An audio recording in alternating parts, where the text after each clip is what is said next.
We often choose products or take actions not because of our inner desires, but because of the environment and situations around us. The environment has the power to shape human behavior, even without realizing it. For example, if we see a plate of cake on the table, we are more likely to pick it up and eat it, even though we weren't hungry before. Likewise with the work environment, if there is a dining table that is always filled with snacks, it will be difficult for us to refrain from taking them. This is due to what is known as choice architecture, namely how the layout and presentation of a choice can influence our decisions. Human behavior is influenced by the surrounding environment, and each of our habits is dependent on a particular context and environment. Visual sensation is one of the most powerful human sensory abilities. A large part of our brain is dedicated to vision. We can obtain information from the environment through sight, hearing, smell, feeling, and taste.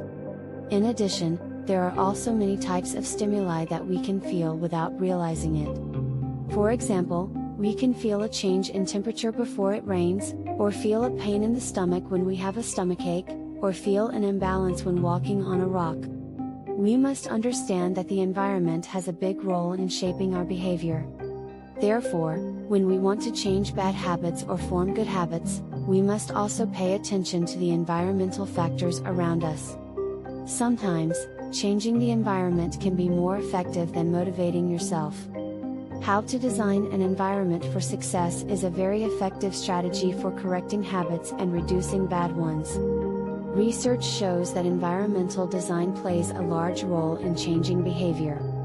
When a person pays attention to his surroundings, he tends to behave according to the design of that environment. For example, one study found that homes with an electric meter in the living room consumed less electricity than those with a meter in the basement.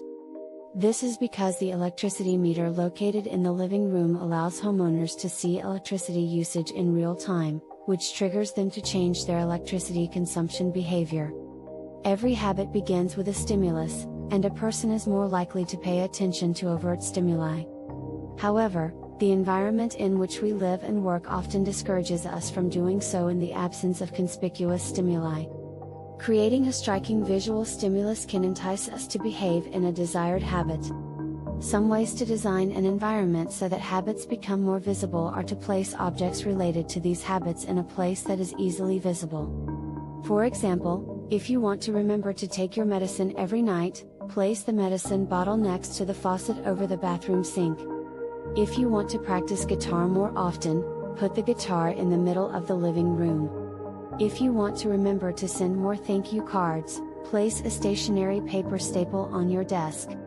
If you want to drink more water, fill up several water bottles every morning and place them in an easy-to-reach location around the house. Creating such stimuli can help increase our likelihood of thinking about desired habits throughout the day. Proper environmental design can help us improve habits and reduce bad habits. When we spice up our environment with stimuli, we can reduce bad habits and increase good ones naturally. Making better decisions is easy when the stimuli for good habits are clearly in front of us.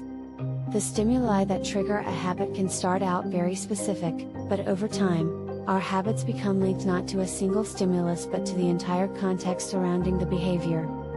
For example, many people drink more when socializing than when alone. The stimulus that triggers the habit is not one stimulus alone, but an entire situation.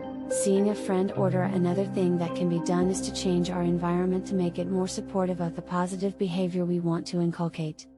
For example, if you want to be more physically active, try joining a sports community where you live or placing your sports shoes and sports clothing in a visible and accessible place. In addition, keep in mind that the behaviors and habits that we want to instill do not only depend on our physical environment, but also on our social environment. Therefore, it is important to find friends or groups that have the same values and goals as us so that we can support and motivate one another. In order to create an environment that supports positive habits, it is also important to eliminate or reduce exposure to environments that are detrimental or unsupportive of the habits we wish to cultivate. For example, if you want to reduce consumption of junk food, avoid buying and storing it at home. The importance of the surrounding environment in shaping human habits is a strategy that needs to be understood. Habits can be changed more easily when we are in a new environment, where there are no more subtle triggers that lead us to old habits. We can go to a new place such as a different coffee shop, a bench in the park, or a corner of a room that is rarely used to create a new habit there. Associating a new habit with a new environment is easier than building a new habit amidst competing triggers. For example, it's hard to go to bed early if you watch television in your bedroom every night. It's hard to study in the living room without being distracted if that's always where you play video games. But when you get out of your usual environment, you leave old habits behind and are open to forming new habits without interruption. You want to think more creatively? Move into a larger room, onto a rooftop terrace, or a building with expansive architecture. Take a break from the space where you usually do your work, which is also related to your current mindset. Trying to eat healthier? Most likely you shop automatically at regular supermarkets. Try the new supermarket. You may have an easier time avoiding unhealthy foods when your brain doesn't automatically know where they are in the store. When you can't move to a completely new environment, try redefining or rearranging your current environment. Create separate spaces for work, study, exercise, entertainment and cooking. A useful mantra is one space, one use. Whenever possible, avoid mixing the context of one habit with another. When you start mixing contexts, you'll start mixing habits, and the easier habits will usually win out. This is one of the reasons why the sophistication of modern technology is both a strength and a weakness. You can use your phone for all kinds of tasks, which makes it a powerful device. But when you can use your phone for almost anything, it's hard to tie it to a single task.